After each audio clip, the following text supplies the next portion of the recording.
Ahora vamos a hacerle los crancitos.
Bueno, ya tenemos uno preparado, ahora vamos a preparar el otro.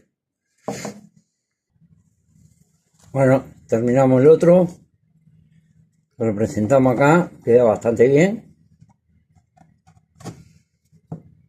Así que ahora vamos a hacer las esquinas.